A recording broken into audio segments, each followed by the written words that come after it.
मुनि अमावस्या का दिन यानी कि सर्वश्रेष्ठ दिन सनातन धर्म में इस दिन में पवित्र तीर्थों में स्नान करने का सौभाग्य जिसे प्राप्त हो जाए मान लो उसका बेड़ा पार हो जाता है। अभी प्रयागराज में जो माघ मेला चल रहा है उसमें करोड़ों लोग स्नान करने के लिए आ रहे हैं। तो हमने तो इससे पहले जब 144 साल के बाद जो मेला लगा था उसमें मैंने पूरे परिवार के साथ स्नान किया था और अपने सभी पापों को धो दिया था, क्योंकि इस दिन वहाँ पे साक्षात माता पार्वती और शिव जी स्नान करने आते हैं। कहीं देवी देवताओं भी स्नान करने आते हैं।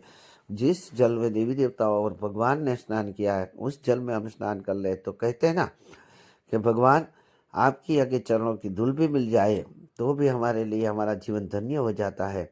तो फिर जहाँ पे भगवान ने और देवी देवताओं ने स्नान किया उसी जल में अगर हमने स्नान कर लिया तो हम सर्वत्र पाप मुक्त हो जाते हैं। इसलिए हर सनातनी ये चाहता है कि हम ऐसे पवित्र दिनों पर कोई ना कोई तीर्थ स्थल पे जाके स्नान करें, चाहे वो गंगा हो यमुना हो जैसी पवित्र तीर्थ नदी हो, या अगर आपके आसपास कोई पवित्र नदियाँ नहीं बह रही है तो आपको आपके वहाँ जो पवित्र मंदिर है वहाँ पे अगर कुआं भी है तो उसके जल से आपको स्नान कर लेना चाहिए। और मुनि अमावस्या का दिन तो सबसे बेहतरीन दिन है, सबसे बड़ा पुण्य का भाता बांधने का दिन है।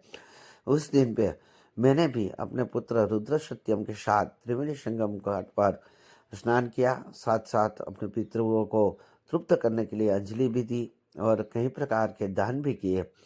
और इस समय स्नान करके मैंने जो धन्यता अनुभवी और मैंने जो महसूस किया, जो देवी देवताओं, शायद मैंने ऐसा महसूस कर लिया कि मैंने खुद देवी देवताओं के साथ अपना समय बिताया है और वहाँ की ऊर्जा को प्राप्त करके जो आज लगा उसका मैं आपके सामने व्यक्त भी नहीं कर सकता कि कितना मुझे सौभाग्य प्राप्त हुआ है। लेकिन अगर आपने भी इस समय पे कोई ना कोई नदी पर स्नान किया है तो आप भी अहोभाग्यशाली हो।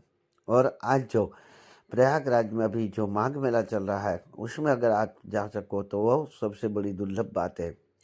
जैसे मैंने आपको बताया कि मैंने अपने परिवार के साथ जो 144 साल के बाद प्रयागराज में जो मेला लगा था, हाँ, उसमें भी स्नान किया था और वहाँ पे भी मैं गया था और उसमें भी मैंने जो शाही स्नान होता था वो मुनि अमावस्या के दिन पे ही मैंने स्नान किया था।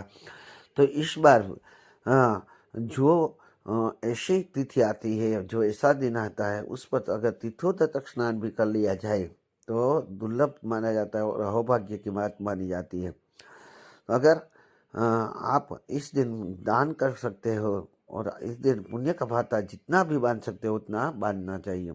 ऐसे ही डुबकी लगानी चाहिए ऐसी नदियों में जाके। अगर आपके पास नदियाँ नहीं है तो समुंदर है तो समुंदर में भी आप स्नान कर सकते हैं। अन्यथा जैसे मैंने बोला वैसे मंदिरों में जाके वहाँ का जो जल होता है उससे तीर्थोदक स्नान करना चाहिए। तीर्थोदक स्नान से भी आपको ये यही फल के समान प्राप्त होता है। मनुष्य अवतार दुर्लभ ऐसा जन्म पुनः पुनः न विद्यते ही। हमें जो मनुष्य देह मिला है उसमें हम माने तो हमारे ऊपर 3 ऋण बह रहते हैं। हर मनुष्य पर 3 ऋण रहते हैं। पहला ऋण देवताओं का रहता है, दूसरा ऋण पितरों का रहता है और तीसरा ऋण मनुष्य का रहता है। हम अपने साथ साथ अपने परिवार के पाप भी धो सकते हैं। कई लोग ऐसा कहते हैं कि अगर आपने गंगा में स्नान कर लिया, अगर आपने यमुना में स्नान कर लिया तो आपके पाप धुल जाएंगे, लेकिन वो गंगा के पाप कौन धोएंगे? तो ये उसके स्वभाव सभी पाप गंगा को ये आशीर्वाद है कि जब ऐसे दिन आएंगे तब वहाँ पे कई पवित्र आत्माओं, कई साधु संतों और यशस्वी पुरुषों के साथ देवी देवता स्नान करने आएंगे और उन्होंने स्नान जब कर लिया तो आपका सभी पाप धुल जाएगा। तो उस जिस जल में देवी देवताओं ने और स्वयं भगवान शिव जी और माँ पार्वती जी स्नान करने आते हैं, वहाँ पे स्नान करने से आपको कैसा और क्या प्राप्त होगा ये बताने की जरूरत नहीं है। इसलिए हर बार ऐसी तिथि जब भी आए, ऐसी अवसर जब भी आपको मिले तब आप ऐसे पवित्र नदियों में जाके स्नान करना और वहाँ जाके दान पुण्य भी करना, क्योंकि दान ही वो आखिरी रास्ता है जो हमें भगवान और देवी देवताओं के नजीक पहुंचाता है, और दान से ही पुण्य को कमाया जाता है। तो तीर्थोदक स्नान के साथ साथ आप दान भी कीजिए, पुण्य का भाता बांधिए, और जो आपको मनुष्य अवतार प्राप्त हुआ है उस मनुष्य अवतार को आप दुर्लभ बनाइए और उसे सार्थक कीजिए। जय महादेव।